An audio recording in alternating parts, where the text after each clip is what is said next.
ጤና ይስጥልን ውድ የአሜን ቲቪ ተመልካቾቻችን ከሀገር ውስጥና ከሀገር ውጭ የሰበሰብናቸውን የዜና መሰናዶዎች ይዘንላችሁ ቀርበናል። ዜናውን በማቅረብ እኔ በረከት መኮንን አብሬያችሁ ቆያለሁ። በቅድሚያው አርዕስተ ዜና። አህጉር አቀፍ የመጽሐፍ ቅዱስ ማህበራት የምክክር ጉባኤ በመዲናችን አዲስ አበባ ተከፈተ። ቄስ ዶክተር ዮናስ ይገዙ በጋምቤላ ከሚገኙ የቤተ ክርስቲያን መሪዎች ጋር ስለ ወንጌልና ሰላም መከሩ። ፓኪስታን ከኢራን ጋር በመተባበር ወደ መካከለኛው እስያ ሀገራት የሚወስድ አዲስ የንግድ መስመር በይፋ ማስጀመሯን አስታውቃለች። አሁን ደግሞ በዝርዝር ወደምንመለከታቸው የዜና መረጃዎች እንሸጋገራለን። አህጉር አቀፍ የመጽሐፍ ቅዱስ ማህበራት የምክክር ጉባኤ በመዲናችን አዲስ አበባ ተከፈተ። በተባበሩት የመጽሐፍ ቅዱስ ማህበራት የፕሮግራምና ፕሮጀክት አህጉር አቀፍ የምክክር ጉባኤ በመዲናችን አዲስ አበባ ተከፈተ።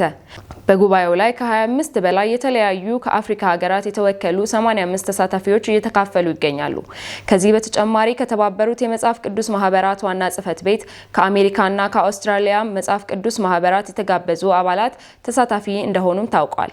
የዚህ ፕሮግራም ዋነኛ ዓላማ በአፍሪካ መጽሐፍ ቅዱስ ማህበራት ውስጥ ተግባራዊ እየተደረጉ የሚገኙ የመጽሐፍ ቅዱስ ትርጉም ህትመትና ስርጭት ስራዎች ቀጣይነት ለማረጋገጥና ለማጠናከር እንዲሁም በተለያዩ ሀገሮች ተግባራዊ እየተደረጉ ያሉ ስራዎች ላይ በሰፊ ውይይትና የልምድ ልውውጥ ማድረግ መሆኑን በጉባኤው መክፈቻ ላይ ተገልጿል። የኢትዮጵያ መጽሐፍ ቅዱስ ማህበር ተግባራዊ እያደረገ ባለው መጠነ ሰፊ የመጽሐፍ ቅዱስ ትርጉም ህትመትና ስርጭት እንዲሁም በሌሎች ተያያዥ ስራዎች ምክንያት ይህንን አህጉር አቀፍ ጉባኤ እንዲያስተናግድ መመረጡም ተገልጿል። ጉባኤው ለቀጣይ 5 ቀናት ከተከናወነ በኋላ በሚቀጥለው ቅዳሜ ሚያዝያ 10 እንደሚጠናቀቅም ታውቋል። ቄስ ዶክተር ዮናስ ይገዙ በጋምቤላ ከሚገኙ የቤተ ክርስቲያን መሪዎች ጋር ስለ ወንጌልና ሰላም መከሩ። የኢትዮጵያ ወንጌላዊት ቤተክርስቲያን መካነ ኢየሱስ ፕሬዝዳንት ዶክተር ዮናስ ይገዙ በጋምቤላ ከተማ ከሚገኙ ከሁለት የቤተክርስቲያን ሲኖዶሶች መሪዎችና ምዕመናን ጋር በወንጌል እንቅስቃሴና በሰላም ጉዳዮች ላይ ሰፊ ምክክር አደረጉ። በምስራቅ ጋምቤላ ቤቴል ሲኖዶስ ቅጥር ግቢ ውስጥ በተከናወነው በዚህ ምክክር መድረክ ላይ የምስራቅና የምዕራብ ጋምቤላ ቤቴል ሲኖዶስ ቀሳውስት፣ የመሪዎች የምዕመናን ሽማግሌዎችም ተገኝተዋል። በዕለቱ በነበረው መንፈሳዊ መርሃ ግብር ቄስ ጥላዬ ከበደ ከዮሐንስ ወንጌል ላይ በመነሳት አገልጋዮች በጋምቤላ ምድር ለበረከት የተቀመጡ እንደመሆናቸው ለተጠማው ሕዝብ እንደ ውሃና ብርሃን በመሆን ስለ ሕይወት ሊሰብኩ እንደሚገባ ያስተማሩ ሲሆን ቄስ ወርቁ ኢባ በበኩላቸው ከኤፌሶን መልእክት በመነሳት ስለ ክርስቲያናዊ አንድነት ትምህርት አቅርበዋል። የቤተ ክርስቲያኒቱ ፕሬዝዳንት ቄስ ዶክተር ዮናስ ይገዙ ለተሳታፊዎች መንፈሳዊ ሰላምታ ካቀረቡ በኋላ የምክክሩ ዋና ዓላማ በክልሉ ያለውን የወንጌል ስርጭት በማጠናከርና ዘላቂ ሰላምን ማስፈን መሆኑንም ገልጸዋል። በመድረኩ ላይ የጋምቤላ ከተማ ከንቲባ አቶ ቱት ጆክ እና ምክትላቸው አቶ ኡቶር ኡኩክ ተገኝተው ለምዕመናን ተወካዮች ሰላምታንም አቅርበዋል። ከምክክር መድረኩ በመቀጠል ፕሬዝዳንቱና የጉባኤው ተሳታፊዎች በግጭት ምክንያት ጉዳት የደረሰባቸውንና ነዋሪዎች የተፈናቀሉባቸውን ኡምኒንጋና የኑዌር ብሔረሰብ ሰፈሮችን ጎብኝተዋል። ከዚህም በተጨማሪ በጋራ የእግር ጉዞ በማድረግ በጋምቤላ ከተማ አደባባይ ላይ ስለ ሀገርና ስለ ክልል ሰላም የምልጃ የልመና ጸሎት አድርገዋል። መርሃ ግብሩ በፕሬዝዳንቱ ቄስ ዶክተር ዮናስ ይገዙ ቡራኬ የተጠናቀቀ ሲሆን ይህም ጉብኝት በክልሉ ከሃይማኖት መሪዎች በኩል ለሚደረግ የሰላም ግንባታ ትልቅ ፋይዳ እንዳለውም ተገልጿል።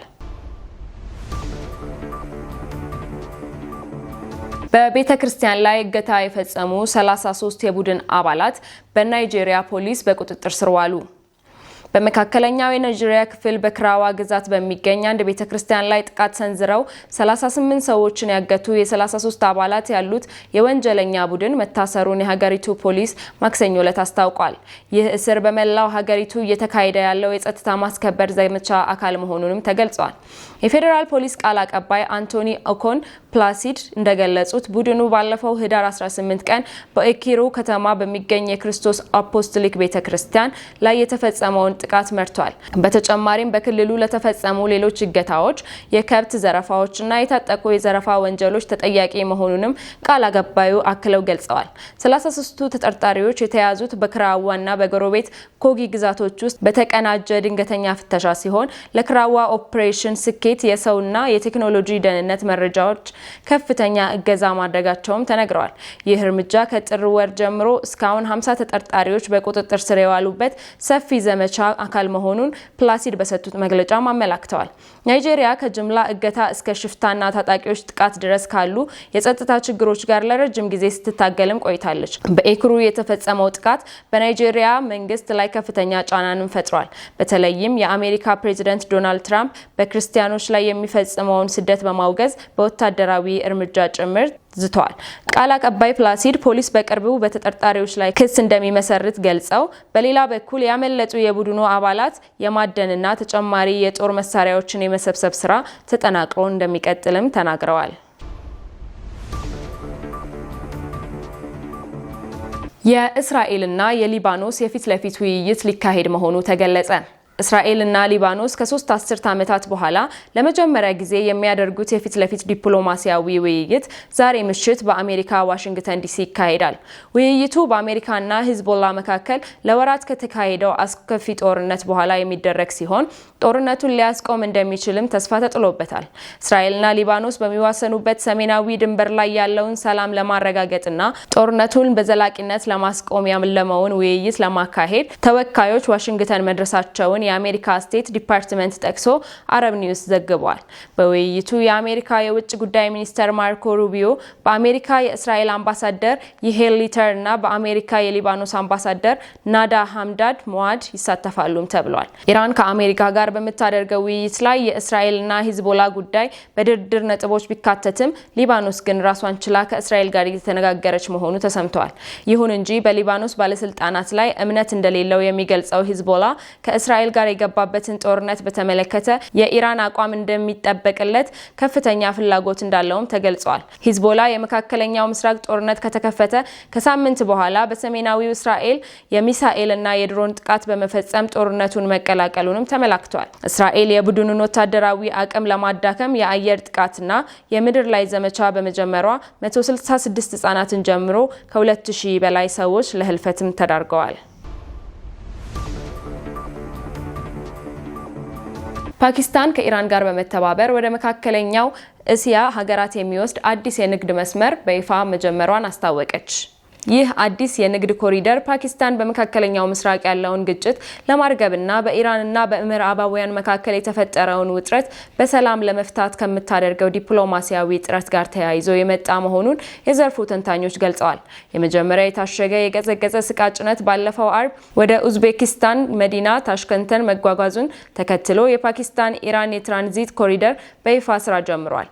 ይህ የፓኪስታን ኢራን የንግድ መስመር በቻይና ፓኪስታን የኢኮኖሚ ኮሪደር ውስጥ የሚገኘውን ስትራቴጂካዊ የጓዳር ወደብን በመጠቀም ሸቀጦችን ወደ መካከለኛው እስያ ሀገራት ለማጓጓዝ የሚያስችልም ነው። በተለይም ፓኪስታን ከቱርክ፣ ቻይና፣ ሳውዲ አረቢያና ግብጽ ጋር በመሆን በዋሽንግተንና በቴህራን መካከል የተኩስ አቁም ስምምነት እንዲደረስ የተጫወተችው የአደራዳሪነት ሚና ለሁለት ሀገራት የንግድ ትብብር መጎልበት ትልቅ አስተዋጽኦ ማድረጉን ተመላክቷል።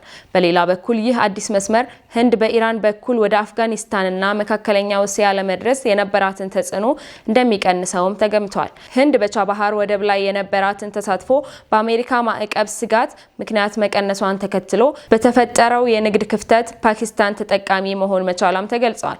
የፓኪስታን ከመካከለኛው እስያ ሀገራት ጋር ያላት የንግድ ልውውጥ በፈረንጆቹ 2025 ወደ 2.41 ቢሊዮን ዶላር ከፍ ማለቱ የዚሁ ስኬት ማሳያ ተደርጎ መወሰዱን አናዶል ዘግቧል። ተመልካቾቻችን ለሰዓቱ ያዝንላችሁ የዜና መሰናዶዎች ይህን ይመስሉ ነበር። ዜናውን በማቅረብ አብሬያችሁ የቆየሁት እኔ በረከት መኮንን ነኝ። አሜን ቲቪ የወንጌል ድምጽ ነው።